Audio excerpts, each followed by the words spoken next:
Students BA third year education paper first जो कि है न्यू ट्रेंड्स इन एजुकेशन, शिक्षा में नवीन आयाम। इसके अंतर्गत आज मैं आपको टॉपिक बताने जा रही हूँ right to free and compulsory education act. इससे पहले की क्लास में मैं आपको राइट टू एजुकेशन यानी शिक्षा के अधिकार के विषय में बता चुकी हूँ। आज मैं आपको free and compulsory education act अधिनियम के विषय में बताने जा रही हूँ।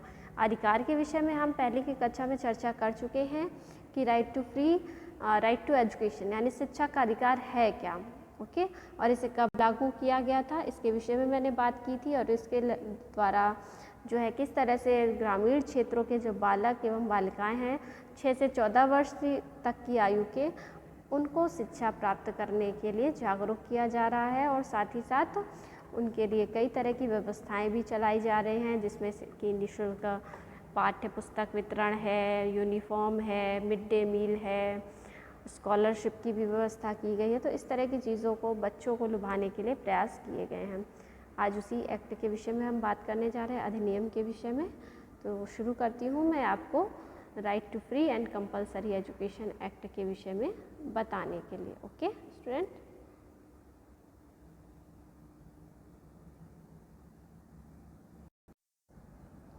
निःशुल्क व अनिवार्य शिक्षा प्राप्ति का अधिकार अधिनियम right to free and compulsory education act, जिसके विषय में हम पढ़ने जा रहे हैं।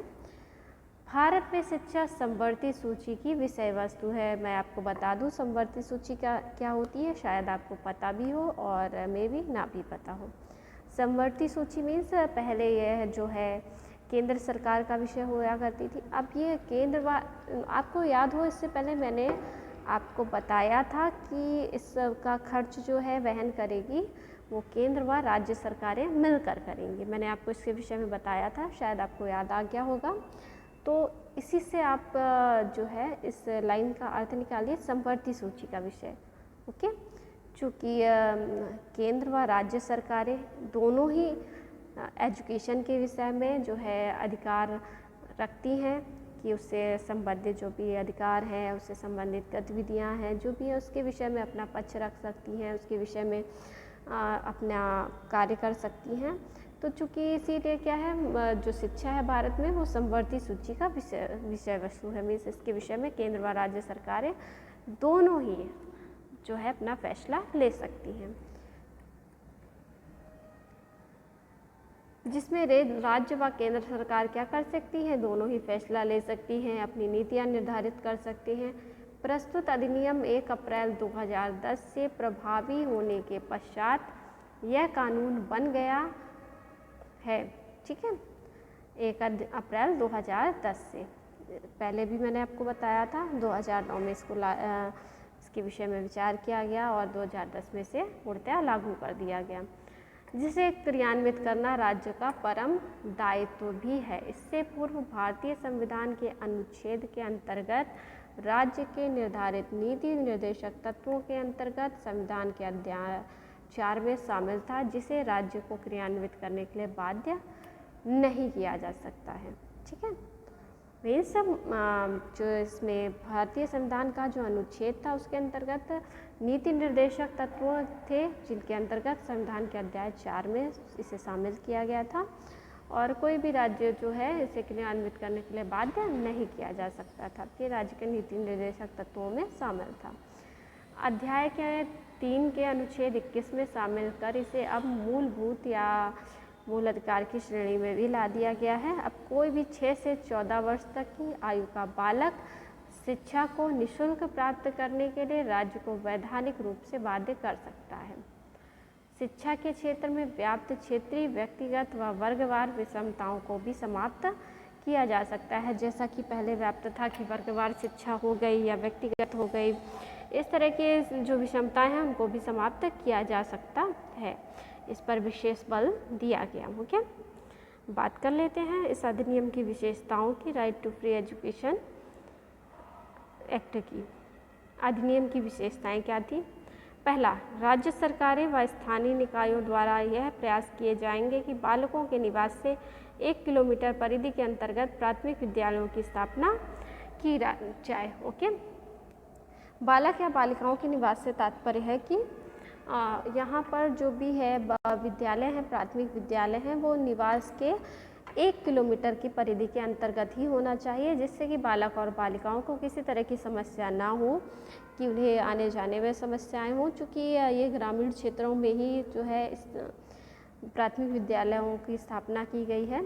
तो इसलिए कि ग्रामीण क्षेत्रों के बालक दूर जाने में कैपेबल नहीं होंगे, समर्थ नहीं हो सकते हैं, इसलिए 1 किलोमीटर परिधि के अंतर्गत ही इस तरह के विद्यालयों की स्थापना की जाए। ओके। प्रत्येक विद्यालय को कुछ न्यूनतम आधारभूत शैक्षणिक संरचना भी उपलब्ध कराई जाएगी, जिनमें अध्यापक, खेलकूद के मैदान और शौचालय आदि जो है व्यवस्थाएं की जाएगी। ठीक है।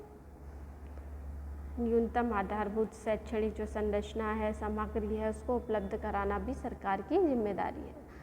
शिक्षा में परिणात्मक वृद्धि के साथ साथ बालकों में गुणवत्ता युक्त शिक्षा भी प्रदान की जाएगी। ओके, ये आपका जो है नेक्स्ट पॉइंट था कि इसकी शिक्षा का उद्देश्य क्या होना चाहिए। ठीक है। गुणवत्ता युक्त से आप तात्पर्य समझ चुके होंगे कि शिक्षा में सिर्फ ऐसी नहीं होनी चाहिए कि जिसमें बालकों को गुणवत्ता युक्त शिक्षा ना मिले, सिर्फ नाम के लिए साक्षरता हो, ऐसा नहीं हो, बल्कि बालकों में परिमाणात्मक वृद्धि हो और साथ ही गुणवत्ता युक्त शिक्षा हो, जिससे आगे चलकर वो किसी व्यवसाय को, किसी कार्य को करने में सक्षम हो, जीविकोपार्जन कर सकें, देश व राष्ट्र के लिए आगे बढ़ सके। इस तरह की चीज़ों को भी सम्मिलित किया जाना चाहिए। ओके, नेक्स्ट पॉइंट की बात करते हैं। नेक्स्ट पॉइंट है हमारा विद्यालय पाठ्यक्रम के निर्माण व मूल्यांकन प्रक्रिया की ओर विशेष ध्यान दिया जाए। पाठ्यक्रम का निर्माण बाल केंद्रित हो, चूँकि शिक्षा है तो उसी के अनुसार होना चाहिए, बालकों की रुचि के अनुसार होना चाहिए, आवश्यकताओं के अनुसार होना चाहिए।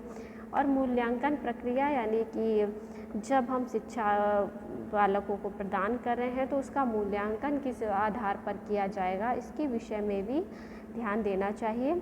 और शिक्षा ऐसी, चूँकि जब गुणवत्ता युक्त शिक्षा प्रदान की जाएगी तो उसके मूल्यांकन की ओर भी ध्यान देना सरकार का विशेष प्रयास होना चाहिए। ठीक है। अब बात कर लेते हैं हम नेक्स्ट पॉइंट की। पाठ्य सामग्री की विषय वस्तु का निर्माण किस प्रकार किया जाए कि बालकों में नैतिक मूल्यों का विकास किया जाए। चूँकि गुणवत्ता युक्त शिक्षा की बात की जा रही है तो इसमें शिक्षा हर तरह की शामिल हो सकती है, जैसे सामाजिक, नैतिक, धार्मिक। ओके, तो इस प्रकार की वस्तु का निर्माण किया जाए, पाठ्य वस्तु का निर्माण किया जाए, जिससे कि नैतिक मूल्यों का विकास किया जाए। ऐसा आप भी जानते होंगे कि जो नैतिक मूल्य हैं या जो शिक्षा है उसमें नैतिक मूल्यों की आवश्यकता अधिक होगी, क्योंकि हमारे देश में, हमारे समाज की, हमारे राष्ट्र की भी यही मांग है। ठीक है। चलिए अब बात कर लेते हैं नेक्स्ट पॉइंट की। विभिन्न शैक्षणिक गतिविधियों के माध्यम से बालक में ज्ञान की क्षमता का निर्माण व प्रतिभा के विकास की ओर पर्याप्त ध्यान दिया जाएगा। साथ ही साथ अन्य शैक्षणिक गतिविधियों, क्योंकि शिक्षा का सिर्फ अर्थ ये नहीं होता है कि आपको किताबी ज्ञान ही प्रदान करना है। शैक्षणिक गतिविधियाँ हो गई, इस तरह के कार्यक्रमों का आयोजन करना, वाद विवाद प्रतियोगिता का आयोजन कर, इस तरह के कई सारे ऐसे कार्यक्रम होते हैं जिनके माध्यम से बालक के ज्ञान को बढ़ाया जा सकता है, उसकी प्रतिभा को निखारा जा सकता है। तो इसीलिए इस एक्ट के माध्यम से ये भी सुनिश्चित किया गया कि इस तरह की शैक्षणिक गतिविधियाँ सुनिश्चित की जानी चाहिए, जिससे कि बालक के ज्ञान का विकास हो, प्रतिभा का विकास हो और उसकी ओर पर्याप्त ध्यान दिया जाए। अब बात कर लेते हैं नेक्स्ट पॉइंट की। शिक्षक द्वारा बालकों को किसी भी प्रकार की शारीरिक, मानसिक प्रताड़ना नहीं दी जाएगी। शिक्षा के बाल केंद्रित या मनोवैज्ञानिक होने के कारण शिक्षा में किसी भी प्रकार के दंड को निषेध कर दिया गया था, और जो कि इस एक्ट में भी कहा गया कि किसी भी प्रकार की शारीरिक, मानसिक प्रताड़ना नहीं दी जा सकती है। ओके, नेक्स्ट है संपूर्ण पाठ्यक्रम कैसा होगा, बाल केंद्रित व मैत्रीपूर्ण होगा।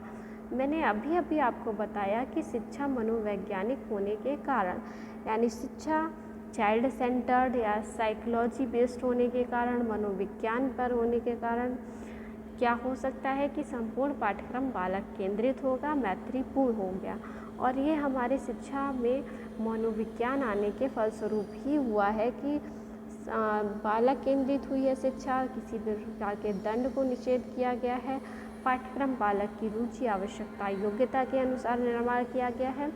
तो इन सारी चीज़ों की ओर विशेष ध्यान दिया गया है। ओके, तो इस अधिनियम के तहत कुछ ये महत्वपूर्ण पॉइंट थे जिनके ओर ध्यान देने के लिए कहा गया था, और सरकार ने सुनिश्चित किया कि इन सभी पॉइंट्स या इन सभी चीज़ों को शिक्षा में अनिवार्य रूप से शामिल किया जाए, इन सभी की ओर ध्यान दिया जाए, इसके लिए विशेष प्रयास किए गए।